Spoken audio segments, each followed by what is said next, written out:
አንድ ሴት አለች። አንድ ሴት ብቻ ነበር ከሰባት መቶ ሰሃቦች ውስጥ አብራ የመጣች አንድ ሴት ብቻ ነበረች። ስሟ ነሲበቱ ቢንቱ ከዕብ ትባላለች። የቅጽል ወይም በልጇ ስም ኡሙ ዑማራ በሚባለው ትታወቃለች። እቺ ሴት ሰሃባ ስትመጣ ዓላማዋ የነበረው ቁስለኛን ለማከም ነበር የመጣችው። ቁስለኛን ለማከም የተጎዳን ወደ ዳር ለመውሰድ ነበር የመጣችው። ግን በመጣችበት የገጠማት ምንድነው? የነብይ ጦር ውስጥ የመግባት የመዋጋት ሁኔታ ነው የገጠማት። ያም የሆነበት ሰበቡ ምክንያቱ ቅድም ያነሳ ነው። ጦሩ ተቀላቀለ። ሁሉም እርስ በርስ ሲሆንና ነብዩ በተገላጭ ለጠላት ሲቀርቡ ምን ትላለች? ኡሙ ዑማራ ስመለከታለች። እኔ ቁስለኛ ለማከም ነበር። ብዙ ጨርቅ ይዛለች። የቁስለኛውን ቁስል የሚታሸግበት የሚታሰርበት ስመለከት ረሱልን ብቻቸውን አገኘሁኝ። ወዲያው ባሏን መጥተዋል፣ ሁለት ልጆቿን መጥተዋል። ጠራራዋቸውና ረሱልን እናድን ብዬ በዙሪያቸው ተሰበሰብንም። ጠላት በዚህ ይወረወራል፣ በዛም ይወረወራል። የሚወረወረውን ቀስት እሷ እየመከተች 13 ቦታ ቆስላለች። አላሁ አክበር። 13 ቦታ ቆስላ እየታገለች እያለች ነብዩን ሰለላሁ ዐለይሂ ወሰለም ለመግደል አስበው የመጣው ሰው እሳቸው ማግኘት አልቻለም። በዚህ ቢሞክር እሷ ትከላከላለች፣ በዚህ ቢሞክር ትከላከላለች። ዙሪያቸውን ትሽከረከራለች፣ እሱም ይሽከረከራል። እሳቸውን በተገላጭ ማግኘት ሲያቅተው እንዲሁ አጋጣሚ ያገኘው ብሎ የወረወረው ጦር አንገቷ ውስጥ ይገባል። አንገቷ ውስጥ ገብቶ ከአንገቷ ተጎቶ ሲወጣ ደም ይፈሳል። ልጇን ጠሩና አንተ ቶሎ በል እናትን ቁስሏን አሽግላት፣ ደሙን አስቆምላ አሽግላት፣ እሰርላት ብሎ ይጠሩታል። መጥቶ ያስራል። ካሰረ በኋላ እሷ ምን ትላለች? በሉ ታገሉ፣ ለልጆቿ በሉ ታገሉ፣ ነብዩን እናንተ እያላችሁ ማንም ሊደፍራቸው አይገባም እያለች ታበረታታለች። በዚህ ማለት አሁንም ልጇ ይጎዳና ይወድቃል። ልጇ ሲወድቅ አሁንም ነብዩ ይጠሩትና አረ ልጅሽን ቁስሉ እሰሪለት ይሏታል።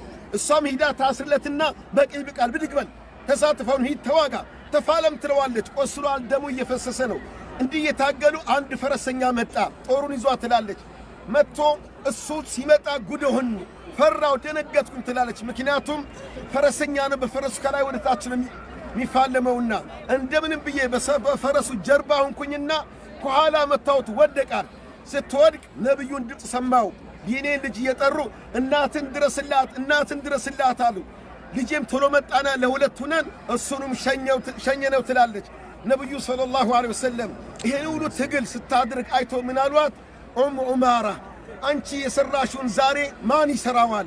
ማን ያደርገዋል? ብሎን ያወደሷት። አንድ ከሚሸሹ ሰዎች ውስጥ አንዱ ጋሻውን ይዞ ይሸሽ ነበረ። አንተ ጋሻኔ ይዘህ ለምን ትሸሻለህ? ወይ ካልተዋጋ ጋሻውን ጣለው፣ ተው፣ አስቀምጠው፣ ለሌሎች ይሆናል ብለው አስቀምጥና ሄደ። ያን ጋሻ በድግ አድርጌ ይወረወር የነበረን ቀስት ለነብዩ ለመከላከል ስመክትበት ነበረ።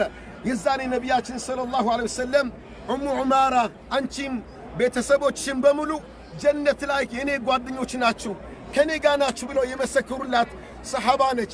ኡሙ ዑማራ በዚህ አላበቃችም። ሙሰሊመቱል ከዛብም ላይ በተዳረገው ዘመቻ ተሳትፋለች። እዛም ላይ እግሯን ተመታ ቆስላ በዚህ ቁስል እየታመመች ነው የሞተችውና በቂዕ ላይ ነው የተቀበረችው። ኡሙ ዑማራ ከጀግንነቷ ከወኔዋ የተነሳ ለዲን ካላት ፍቅር ፍላጎት የተነሳ አንዴ ነብያችንን ሰለላሁ ዐለይሂ ወሰለም ጥያቄ ጠየቀቻቸው። የአላህ መልእክተኛ ሆይ ቁርአን ላይ ሳይ ወንድ ብቻ ነው የሚያናግረው፣ እኛ ሴቶችሳ የታለ ድርሻችን አሏት አለቻቸው። አላህ ወዲያው ቁርአን አወረደ። ምን የሚል ኢነል ሙስሊሚና ወልሙስሊማት ወልሙእሚኒና ወልሙእሚናት የሚለው እስከ መጨረሻ ወረደ። እንደዚህ ጀግና የነበረች ወኔ ያላት ሰሃባ ነበረች። ልጇ ሙሰሊመቱል ከዛብ ጦርነት ላይ ነው የሞተው። ልጅሽ ሞተ ተብሎ ሲነገራት ምን አለች? ልጄን ያዘጋጀሁት ለዚሁ ነበረ፣ ደስ ብሎኛል ያለችው። በጣም ብዙ ቦታ ጦርነት የምትሳተፍ የነበረች ጀግና ሰሃባ ነበረች። እሷን የመሰለች ሰሃባ ሴቶች አሁን ማየት እንፈልጋለን። እስላም ይሄን ይፈልጋል። በየዘመኑ በየወቅቱ ጀግና ሴት ሰሃቦችን ማየት ይፈልጋልና ሴት እህቶቻችን እናቶቻችን ዝግጁ ናችሁ? ኢንሻአላህ እሷን ለመምሰል እሷን የመሰሉ ለማፍራት ዝግጁ ልንሆን ይገባል ነው።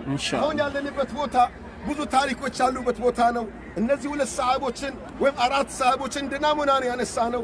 ከዛ በላይ ብዙ ትምህርት ይወሰድበታልና በተለያዩ ቋንቋዎች የተጻፉ ስለዚህ ዘመቻ የሚያወሩ መጽሐፍቶች አሉ። ስለዚህ ቦታ የሚናገሩ ድምጾች አሉ። እነዛን በመከታተል ትምህርት እንወስድላቸዋለሁ። በሰማነው አላህ ምንም ጥቅም ሰው አላህ አድርገን። እነዚህ ሰሃቦች አላህ ይቀበላቸው።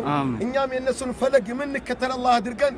ወሰለላሁ ወሰለም ዐላ ነቢይና ሙሐመድ ወዐላ አሊሂ ወሰህቢሂ ወሰላሙ ዐለይኩም ወረሕመቱላሂ ወበረካቱሁ።